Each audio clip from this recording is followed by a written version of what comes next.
we're going to filter our decisions through those core values, and specifically through the compassion part in dealing with our clients and the integrity part in dealing with everybody we touch. We want to make sure that we show them that compassion, that we know that they're an individual, they're a human being, and that they're a person of worth. Law school taught you the law, but it didn't teach you this, how to connect. Be that one lawyer who shows up different, the one clients trust, the one they never forget. I'm Neal Goldstein, and this is That One Lawyer Podcast. Let's get started.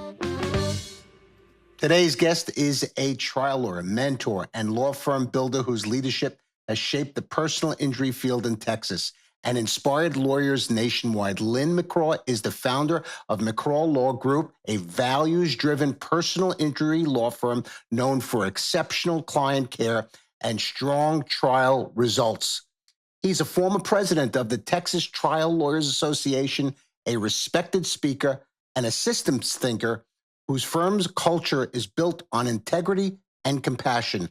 Lin doesn't just talk about justice, he lives it, both in and outside the courtroom. Also, he's someone I've had the privilege of collaborating with through mastermind experiences where his strategic generosity and ethical clarity always leave an impression. Lin, welcome to That One Lawyer Podcast.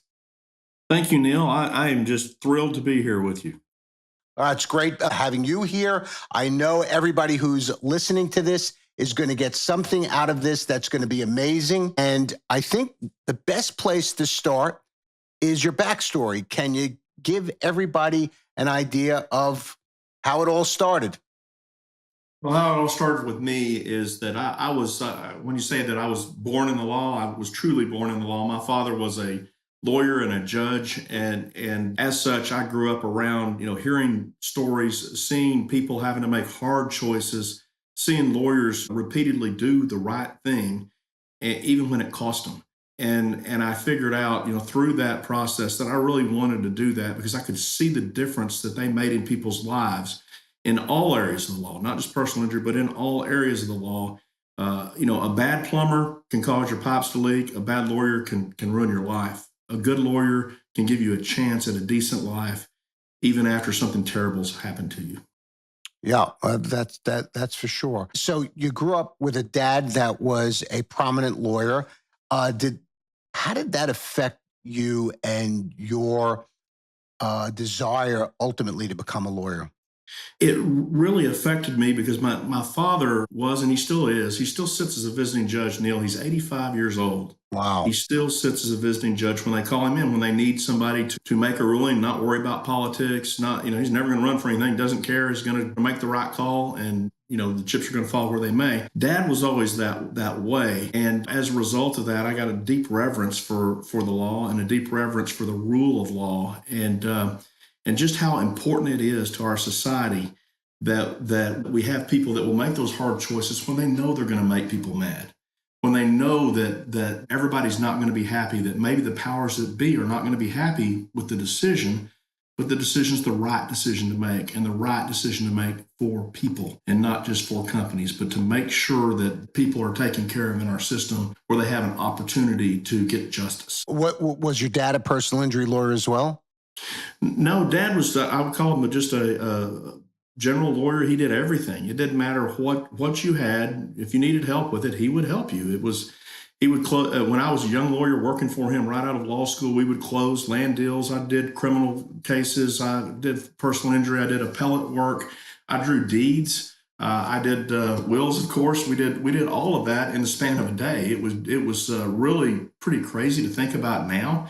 But 35, 40 years ago, it was a lot more normal to have people that did everything. And, Yeah, go ahead. I'm sorry. No, it was a normal thing. And, Dad believed that you helped the clients that were before you in any way you possibly could. And it really had an effect on me. It really did.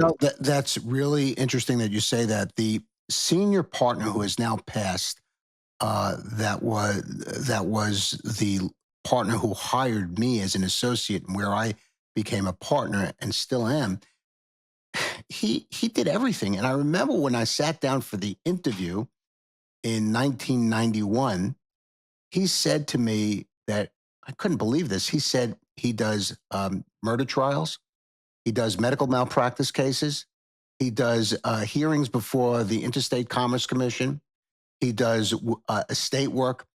And as I'm saying it now, I can't even imagine doing more than one of those. Two, maybe, okay. But this guy did everything. Now, was he a genius at everything? Probably not.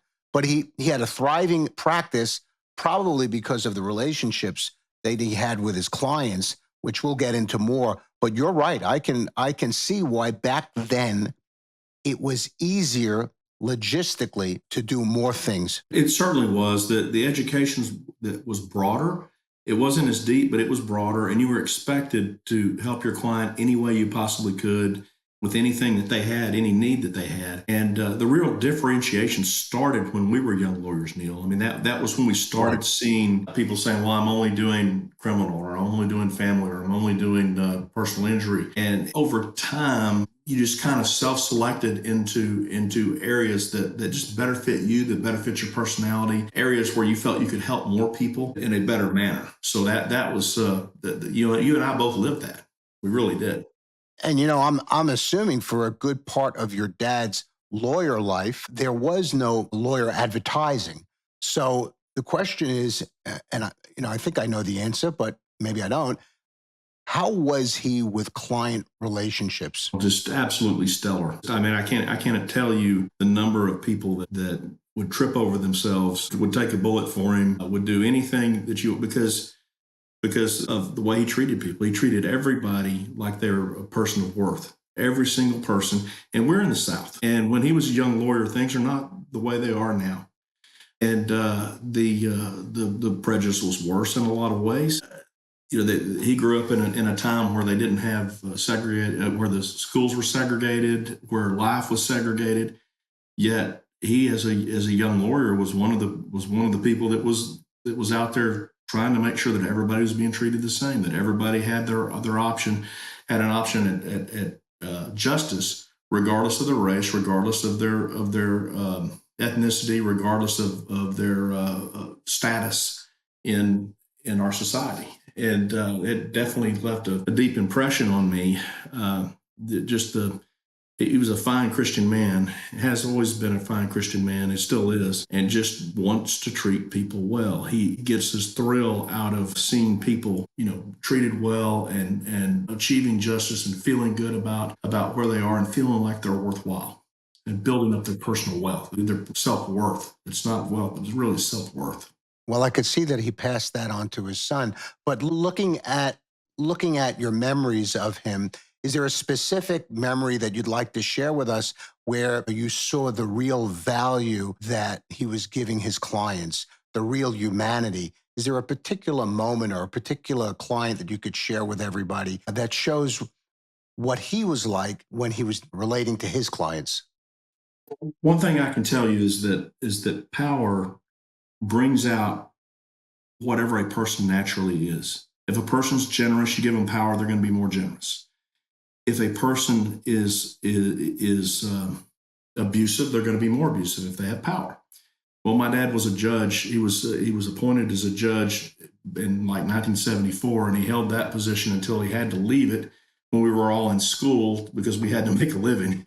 We had, my brothers, sisters, and I were in school, and it was tight. So he stopped. He started practicing law again, and then eventually became a judge again, a retired judge. The particular moment with me was not even necessarily a client, because I saw all the clients coming and going all the time. They would always, treat him well, and you could tell that they just loved him. But I realized growing up that I was a boy and then a teenager, just like anybody else. And I tell everybody today that he treated me better than he should have. And I don't know how else to put it than that. There were the things I look at and say, I don't think I would have treated my son as well as he treated me going through the same process. And it was one of those scenarios. I had a client come to me one time, just somebody that came in and said, you don't know me, but I wanted to come to you and take care of something. And I just said, well, okay, I'll do whatever I can do. I can't remember the exact circumstance of it. Right. But he told me, he said, your dad put me in prison. And my immediate thought was, well, do I need to get security? Right, Right. right, right. And he goes, no, he said, it wasn't that way at all. He said, I needed to go. He said, but he listened to me and he recognized my humanity. And he told me, even in that process, that he hoped that he would use that as an opportunity to get additional education and to straighten his life out. And he really wanted to see him do it. And it wasn't a long stretch. It was something relative, Right, not that long. right. And he did. He made made himself into a good life. And it was the way that he handled it. Yeah. It wasn't he knew what he had to do and he had to take hard action, but it was the way he handled it. He didn't have to devalue the person. And you and I have seen so many judges that will devalue a person that is getting ready to go to prison, for instance, or that has something else bad happen to their life. You've seen judges that have been abusive and that sort of thing, and he just wasn't that. He really wanted the best for everybody, and I grew up with that, and I grew up thinking that that's what lawyers do, and that's what lawyers ought to be about. And if I get up and I'm going to be a lawyer, that's what I'm going to do. And that's what we tried to do growing up in the law. That's what I've tried to do now with my law firm is to make sure that we're treating people very, very well. I want to give them an opportunity at the best life that they can possibly have. And I believe that, and coming from you, I know that's true. So I guess the question that makes the most sense to ask as a follow-up to that is, I know you also value and you build your practice based on sympathies and care. So if you're building your practice based on um, systems also, which you always talk about, how do you properly integrate systems with client care so that you don't lose the integrity of the client relationship? Does that make sense? It makes absolute sense. And I've got what I think is a true answer from me on that. Right. And that Right. is you start with your core values. Mhm. You've got to have your core values. And in my firm, one of our most important core, we've got our core values are listed as Hector: hunger, execute, compassion, team over self, ownership, and right thing. Do the right thing no matter what. But of those six, two of them stand out: compassion, and it's compassion for their clients and for each other as teammates.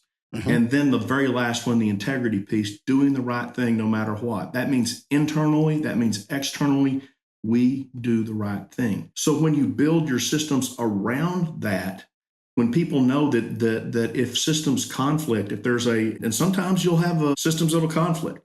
When we have that happen, we're gonna filter our decisions through those core values, and specifically through the compassion part in dealing with our clients and the integrity part in dealing with everybody we touch. We want to make sure that we show them that compassion, that we know that they're an individual, they're a human being, and that they're a person of worth. Even if we have systems that help us get to results that we need to get to and that sort of thing, we're always going to filter that through the lens of that compassion, that lens of that integrity. That comes first. And if systems get in the way of that, that comes first. Okay. So what advice would you give to a lawyer that's trying to scale without losing their soul? What practical advice? Can you give us an example of something that you've done that integrates both systems and also strengthening the client relationship? Okay. Let me do it internally first. I'll show you a team member, an employee Right. situation.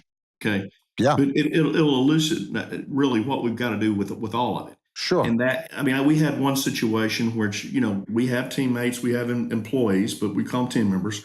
Our team members are responsible to do certain things. They've got to show up on time. They've got to log in right. We got all of our systems lined up for how they enter casework and all that sort of thing. All depends on people being there on time. Mhm. Okay. We had a situation one time where one teammate was late, but the reason they were late is that teammate got a call from another one of our teammates that had a flat tire and needed help. That teammate did the one that the one could have said, well, I'm going to go in and I'm going to clock in. I'm going to go see if I can get permission. I'm going to do. No. In our system, they know that doing the right thing, putting team over self is the filter that we filter our decisions through. So if we have a conflict, that we're going to do that we're going to take care of that first. So that person went, helped them change their tire. They both showed up 30, 40 minutes late. But nobody got punished for that. If any, what ended up happening in our system is at our next quarterly meeting, they got called out for that in a positive way. Look, you put team over self. You showed compassion to our teammate here. And that's what we want to encourage all of our people to do, to know that we have rules, but we got common sense also, that we can apply those rules with common sense.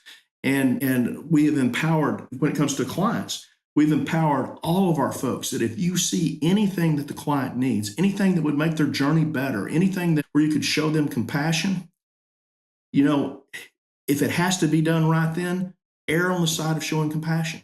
If it's a situation where you need to get something, you need to spend something like that, elevate it very, very quickly and let's get it taken care of, because the odds are we're going to say yes.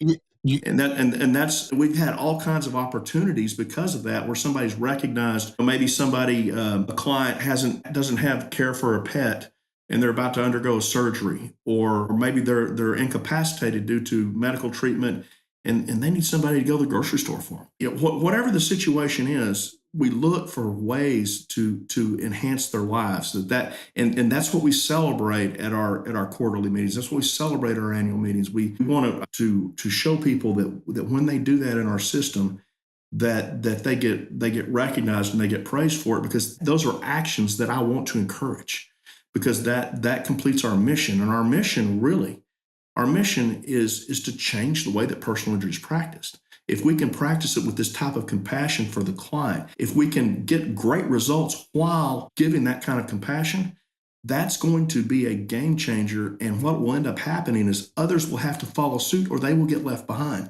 People that only focus on money are going to get left behind, because we get great results, but we do it in a compassionate manner. We do it, we elevate that. And that's what we want to encourage our people to do at every step along the way. So that starts at the top. We have to, when we have those conflicts we've talked about, we've got to solve them in a way that always shows compassion to the client, that always shows that we're people of integrity, that where we put our team over self and we take care of each other.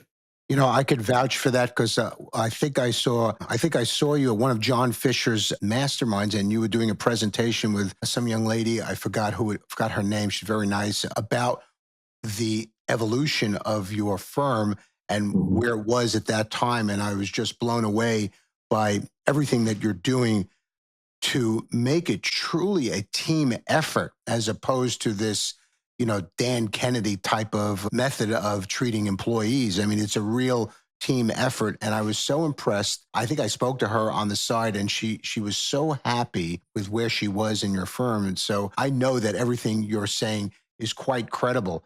I have to just say, you were president of the Texas Trial Lawyers. And so you have a lot, that you could beat your chest with. There's no question about it. Your father was prominent lawyer, a judge. Can you tell me what keeps you grounded? Because you are clearly grounded. There's not even a question about it. I mean, I see it here. I've seen it when I've talked to you. What is it that keeps you personally grounded? What keeps me personally grounded is really, it's something that's deep in my soul, that it's a deep belief that there is nobody that's any better than anybody else. And then many of us we're separated by circumstances. We're separated by some choices, maybe some good, some bad. But the reality is we're all the same. None of us are going to get out of this life alive. It's not going to happen. I have a deep belief in my faith that we were put here to take care of each other. Right. That is what we're supposed to do. And at the end of the day, I get value from that. I feel like I'm not wasting my life if I'm helping other people. And this is just the way that I think I can help the most people and do the most good where I am right now. Now, if I'm called to do something else, well, I'll go do something else, and I'll do my very best to help people in that scenario. But I've always viewed that in this world, we've got people that are caretakers and caregivers, and then we have, and then we've got a few that are wolves, essentially. And it's our job to protect the rest of the flock. That's part of what we're supposed to do. We are caretakers as lawyers. We're called to do that. And everybody does it in a little different manner if they're practicing different areas. But in the end, we are trying our very best to care for our communities. That's what we do. You're a well-known lawyer in Texas. What do you think the weak spot for lawyers has been for the last, let's say, 5 to 10 years? Oh, there's a lot of weak spots for lawyers. So the law school education that we got, it all kind of starts there, because I remember going through law school and people said, well, you got to think like a lawyer. And the thinking like a lawyer bit was all about cutting up everything that you do into elements. There's an element for this, an element for that. And if you meet all the elements, you win. If you don't, you lose, or vice versa, or whatever you had, whatever the scenario was. And it took the humanity out of it. It completely strips the humanity out of it. And that mindset of you are a cog in the wheel is you are a cog in the wheel of justice, essentially, is what they try to teach you in law school. It took me several years to dissuade myself from that. I mean, fortunately, I had good people around me, good lawyers around me that were like, look, I know they say do A, B, and C, but that's garbage. You can trust this person. If this person tells you it's black, and that tells white, it's white. You can't trust this person. Know who you can trust. And if you can trust them, then you do your best to take care of people's problems, because people want you to take care of their problems. They don't want you to write a dissertation on the elements of an offense or the elements of a cause of action or whatever. They want you to take care of their problems, and they want you to care about them. And when I learned that my job was to take care of people, that when I came back to that, and I realized I had to start there, that I'm going to take care of them. Now now I can filter it through these, if I've got to filter through the causes of action and figure out where I can help them and where I can't, that's the purpose for the other part. That's where you need to think like a lawyer, but you've always got to think like a human first. And what law schools have done is they stripped that out. They haven't given young lawyers a good education about how to actually practice law, and when to practice law. When to fight and when not to. When it's in your when it's in your client's best interest to cut the deal that you need to cut to take care of them. To always make it about them instead of about you. All that is stripped out in law and in law school and that sort of thing. The good lawyers figure out that it's more than that. The great lawyers figure out that it's all about Right. taking care of everybody else. Very well That's said. really what it's all about. And that the law is just a method to do that. It's funny that you picked that as the example of the weak spot, because, I talk about this all the time, and I meet lots of young lawyers, and I talk to lots of younger lawyers, and, law school is this indoctrination of, at the end of the day, we are better than them. You are better than your clients. And, I've always said to people, I understand the client-attorney relationship. Got it. But I consider the clients like partners, and I treat them no different than I would a partner. I give them the respect and the attention that they deserve. They're coming to me because I have a certain set of skills, and there's something that they have that I want that maybe will make my life better, make me feel better, affirm who I am, make me more money, whatever it is. There's something that I want. So why would you not treat the clients with the respect that they deserve? Probably one of the biggest complaints, over 70% of clients who've hired lawyers, the biggest complaint that they have is that attorneys don't communicate properly and that they don't talk to me respectfully. They don't talk to me respectfully.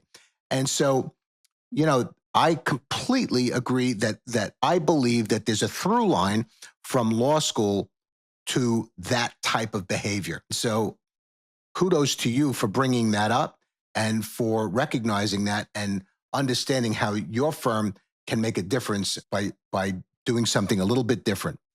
Well, one of the things that we do in my firm, I want to do everything I can to break down the barriers, not just between clients and attorneys, but between attorneys and others in the firm. Mm-hmm. And in a lot of firms, you'll see these, white glove firms that if you're a paralegal, you can't talk to a lawyer unless a lawyer talks to you. Or if you're a receptionist, God forbid you talk to anybody. It's ridiculous and it's counterproductive. So in our firm, when I designed it, I wanted to do everything I could to raise everybody else and to lower myself. Okay. So we're on a first name basis. Everybody, we've got 50-something employees now. The newest person we've hired, my name is Lin. It is not Mr. McCraw. It is Lin. Great. Okay. And I have to tell them that 3 and 4 and 5 times, especially lawyers that come in. Right. Lawyers that come in, they expect the formalism. I said, no, we are on a first name basis. You are on a first name basis with your paralegals, with our administrative staff, with our executive staff, with everybody, because we are all in this together. And part of the way that I wanted to reinforce that is I've never taken a good office. My main office is 2 hours from my house. I don't have an office in my office. Period. I meet in a conference room. I don't care. Or if one of the lawyers gone, I'll set up in their room. Whatever. It doesn't matter to me. Or we have flex offices. I'll set up in there. Doesn't matter. The whole idea is I want to democratize. I want to democratize that, and I want to lower that kind of tension, so that people will feel free to talk with one another and to interact with one another. We've gotten some foosball table and some stuff like that in there. Not so much that people play it much. It's just there to say, hey, we're kind of all in this together. And if you want to challenge our chief legal officer to a game of foosball or whatever you can, it's no big deal. And the whole idea is to democratize that. And the idea behind that is even going further to the clients is, look, you're no better than the client.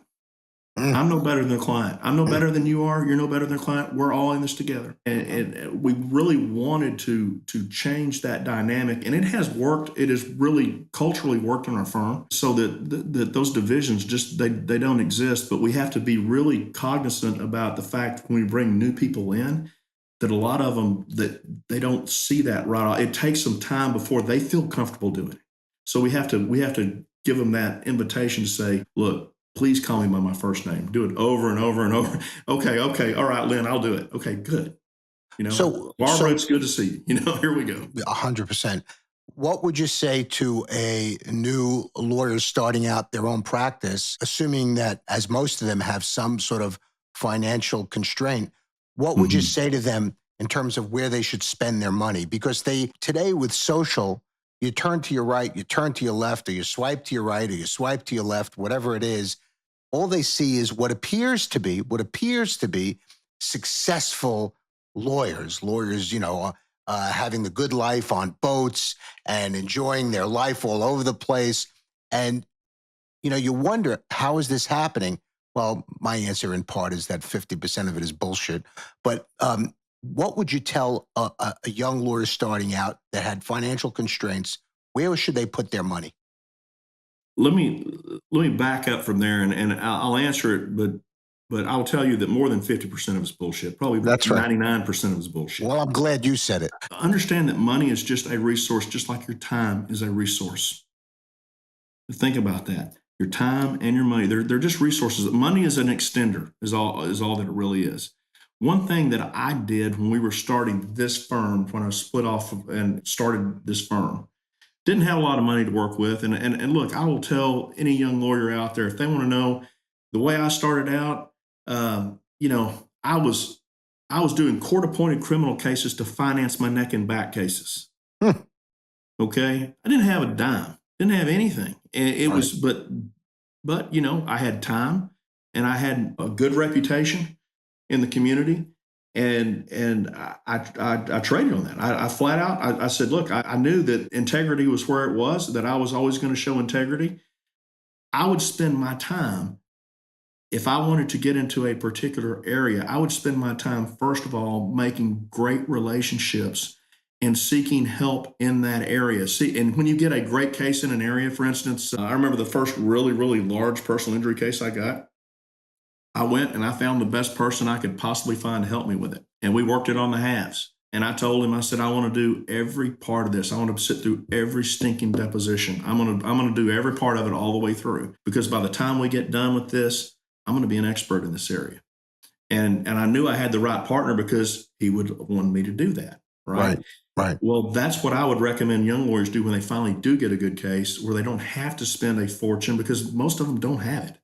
Most people get out of law school and they've got mounds of debt of one kind or another, whether it's, and it takes a long time for them to work out of that. I would trade on relationships first. I would make sure that if I was starting my own firm rather than spending a bunch of money on marketing, where I'd spend my money? I'd spend my money on making sure that I had great systems for returning phone calls, because it doesn't cost you anything. When somebody has already found their way to you, you'd be surprised how many lawyers will call them back once, maybe, Right. and they Right. might do it 2 days later or 3 days Right. later or whatever. They don't measure how Right. quickly they're returning the calls, how many times they're calling them, if they're contacting them by text and by phone and by email. They don't have a system for any of that. I would do that first, because you're going to have a much higher return on your invested dollar than you are if you're on TikTok or Facebook or anything else.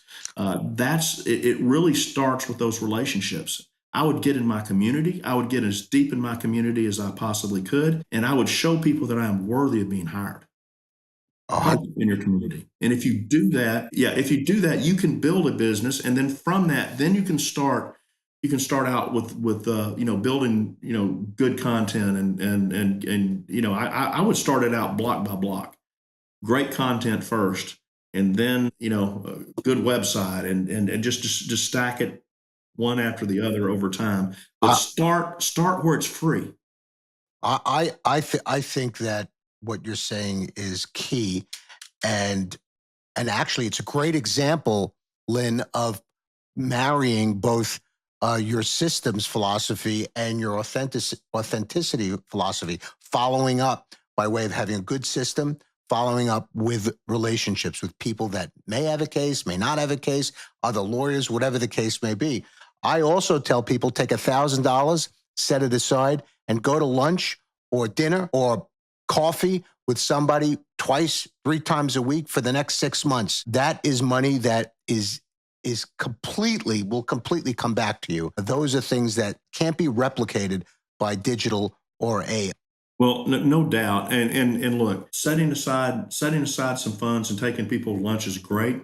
But if you're going to systemize that, Craig Goldenfarb has a great system for that. Okay. And what Craig will do with his, and I'm not nearly to that degree, but he actually has a script, and his script is finding out about the person, finding out about their family. And when he comes back from that, he records that in his system. So when he sees them at the next one, and he'll set another one up 6 months later or whatever, he'll set it up over time, and he'll go back and he'll review that before he meets with them, so he can talk to him and say, hey, how's Sally doing? When we talked a year ago, she was in high school. Is she in college yet? Or, what is she studying? It's that sort of thing that when we talk about systems that will help you get that authenticity, systems that will help you, that will remind you of what's important to that person. I would do that. And the other thing, if I wanted to, the very first thing I did as far as spending money to really help with marketing was the old fashioned newsletter. Okay. I know people say, well, we've got all the digital stuff now and that sort of thing. That's true. We do. We have all that. But think about how few pieces of mail that you get now. That's something that you would want to read. And I mean, I would spend time on that newsletter, and I would put it out. I started doing it monthly whenever I first started it. I think that quarterly is probably better, and do something that's higher gloss, that's got more pages to it and that sort of thing. And if you're going to do it, don't make it about you. Make it about them. Make it about their community. Make it about things that are going on in their community. Do things that are fun, that are sticky, that will keep it there. Like have recipes on it and stuff like that, so it will stick around. And you'll have your branded stuff on it. You just want it to stick around, so that when something does happen, they think of you. Because I promise you, if I have not dripped on my clients in a regular fashion, they're going to forget who you are. They're going to say, who is that lawyer that helped me? I really liked him. Who is? I just can't think of it right now. But if they're getting something from me, if they're getting a piece of mail from me every quarter, and we've layered on top of it now, e-newsletters and that sort of thing, they're going to remember who I am. And that's what you want to do marketing wise, is be set up so that when they need you, they think of you. Right. And newsletters are great. And as you said, it sounds like you're saying something that I would agree with, that, it's okay to put a few legal things in there, but don't make it all legalese bullshit that somebody's probably just going to dump in the garbage can. Well, it's fine. It's fine for them to know what you do. Right.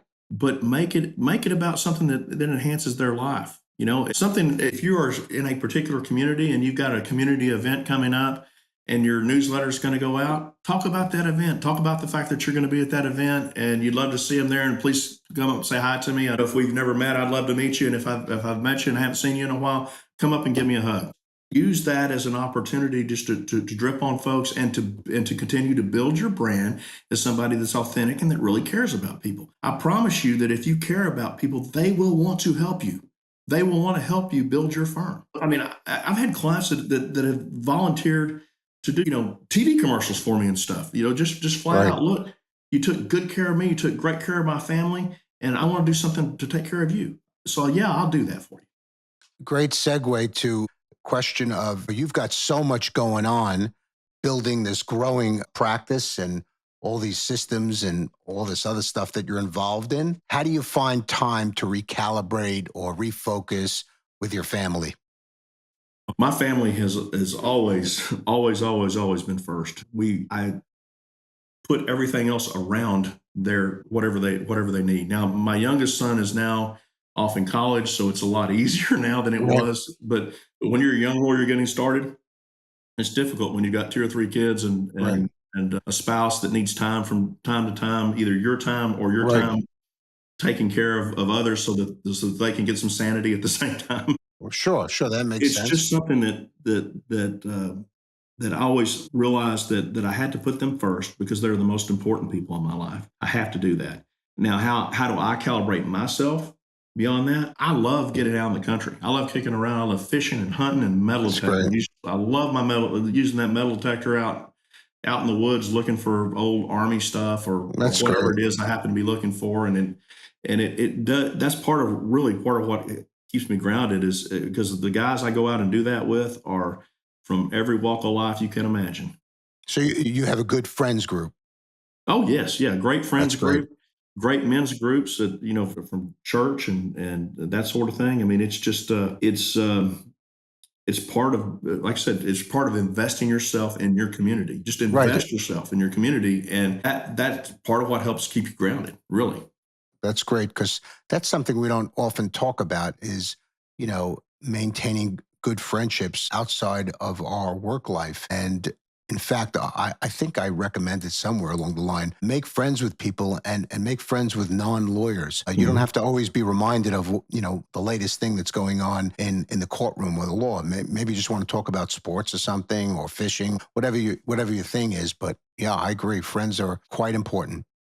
Well, one of the things that our profession has done it by effectively lobotomizing people by telling them they're not human, they're a robot, is they've created a lot of room for mental health issues with lawyers and a lot of suicide and terrible depression and that sort of thing.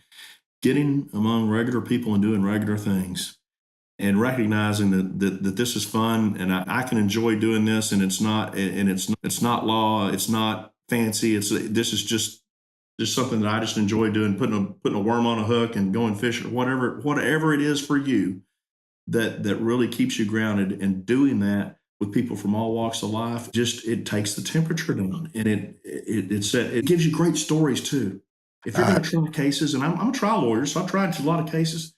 Yeah. Man, the best stories the best analogies and I call them little vignettes, but little short stories that you can put in a cross-examination or you can put in a closing argument and that sort of thing. They don't come from law books. Right. They come from your personal experiences. And so you got to have those to have you got to have those personal experiences so you can talk about them. So go out and have those personal experiences. I agree on something that, we don't talk about that we should, and you're 100% right. So as we wind down a bit, I have 3 questions for you that are left. These I try to give to all of my guests. And so the first one is, what would you tell your younger self? What would you tell your younger self that would be something that your younger self didn't know, but now you know? Well, that's a good question. Part of what I think I would tell my younger self is to not rush so much, is to really take in whatever I'm doing at that time, wherever I am at that time, to really take that in and to really enjoy that and really soak those experiences in, because over time we see a lot of things happen, a lot of good things happen, a lot of bad things happen. And there are a lot of people that I wish I would have spent more time with in the moment. Other lawyers that have passed now and that sort of thing. That I wish I would have said, you know what, I really, I really appreciate you for this. I really learned this from you or that from you. Really honoring people while they're here, while you're in the midst with them, being present and not just being physically there, but being mentally present as much as you possibly can. I wish I would have told myself to do that. I wish I had told myself to start dripping on my Rolodex earlier. For a long time, all I was doing was trying cases. But by the way, a Rolodex, for those that don't know, is just your contact list. It's your contact list. It's the old-fashioned the Rolodex is for those of us that were pre-computer. But it's just it's keeping up with people, and social media has made it so much easier for you guys to do that than it was for us. Take advantage of that, but don't get so involved in social media that you lose the real connection with people. Yeah, When you're bingo. involved with anybody in any physical situation that you're involved with them in, be there, be really connected with them, and it'll deepen your life. You'll feel better about it. You really will. You'll feel like you haven't wasted your life. Great. Second question is, what's one thing you would tell a young lawyer listening right now that would make them stand out as that one lawyer, Well, something that would make them stand out. as that one lawyer that people remember? People remember people that care about them. What I would tell them is you show love, show care. It's hard. It's really hard for jurors not to like somebody who cares for other people. Yeah. Yeah. That because if you've got an opportunity as a young lawyer, and you'll have this opportunity from time to time, you may have an opportunity at cross-examination to cut somebody up terribly. You can't do that just to do it. You don't do that just to do. Don't hurt somebody if you have the option not to. There are absolutely times that you will have to, and there are times that the jury will give you permission, and you'll know when that time is. When you have tried to give this person humanity and they've spit on you, and you've tried to show them compassion and they've been a jerk to you, and the jury sees it over and over and over again. Finally, you look over at that jury box and they'll be like, "What are you waiting on?" And when you get that signal, then you can attack them. Right. But don't just go attack people to attack people. Yeah. Make sure if you're in a discovery dispute with another lawyer, I see lawyers that they treat each other just terribly. Give each other the benefit of the doubt first, because you're going to run into some lawyers whose word is their bond. That will make your job easier. It'll make their job easier.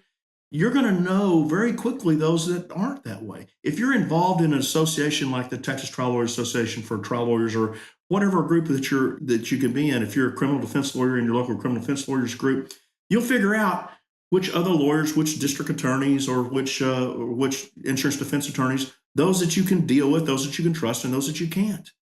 Don't go off and create enemies just to create enemies, because there's enough of them around anyway.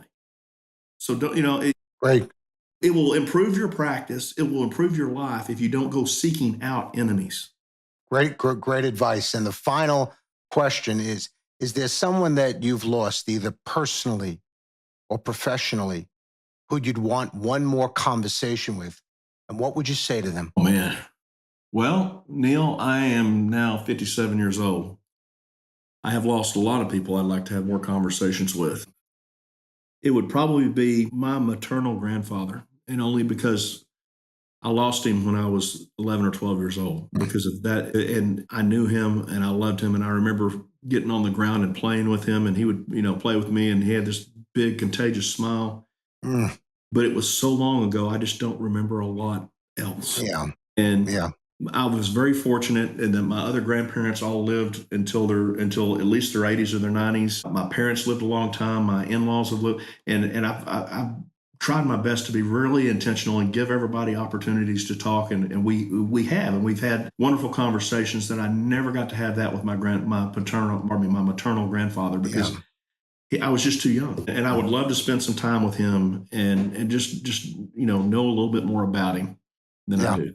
Yeah, that's great, because I could relate to that. That's very honest and very vulnerable. Listen, Lin, it's been a pleasure having you here. I think that the takeaways that a lot of people are going to get are golden. It's hard to find somebody who's as experienced and knowledgeable as you are, that's so down to earth, if I could just use those words. Somebody who speaks the way most people speak and has tremendous respect.